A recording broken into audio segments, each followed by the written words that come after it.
Salah satu seni daerah yang melegenda di Indonesia adalah tari reog. Tarian ini cukup dikenal baik di dalam negeri maupun mancanegara. Tari reog berasal dari Kabupaten Ponorogo, Provinsi Jawa Timur. Namun belakangan kesenian daerah Jawa Timur tiba-tiba akan diajukan Malaysia sebagai warisan budaya mereka ke UNESCO. Sebenarnya, bagaimana sejarah asal-usul reog Ponorogo ini? Berikut penjelasan sejarah singkat reog Ponorogo yang kesohor ini. Sebelum masuk ke konten video, jangan lupa subscribe, like, komen dan share konten dari channel ini. Sejarah reog Ponorogo ini berawal dari cerita rakyat yang memiliki berbagai macam versi. Namun terdapat salah satu versi sejarah reog Ponorogo yang paling terkenal adalah pemberontakan Ki Ageng Kutu. Ceritanya, sekitar abad ke-15, dikisahkan seseorang yang bernama Ki Ageng Kutu yang merupakan seorang abdi kerajaan yang hidup pada masa Bre-Kertabumi.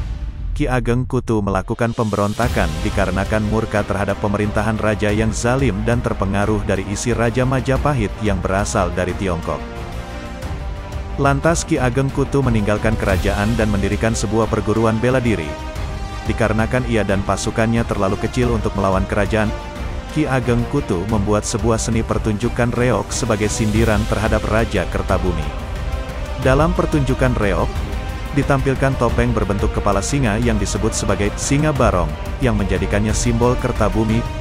Bulu merak yang menyerupai kipas ini memiliki makna pengaruh besar orang Tiongkok kepada sang raja.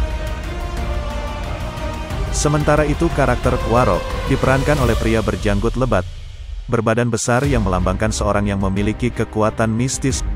Warog merupakan orang kaya akan petunjuk karena Warog dapat memberikan pengajaran kepada orang lain tentang kehidupan yang baik. Kata reog berasal dari kata riyokun artinya husnul hatimah. Demikian adalah sejarah reog Ponorogo, yang ternyata memiliki sejarah dan makna tersendiri, yang wajib untuk diketahui oleh masyarakat Indonesia. Terima kasih telah mengikuti video ini hingga tuntas.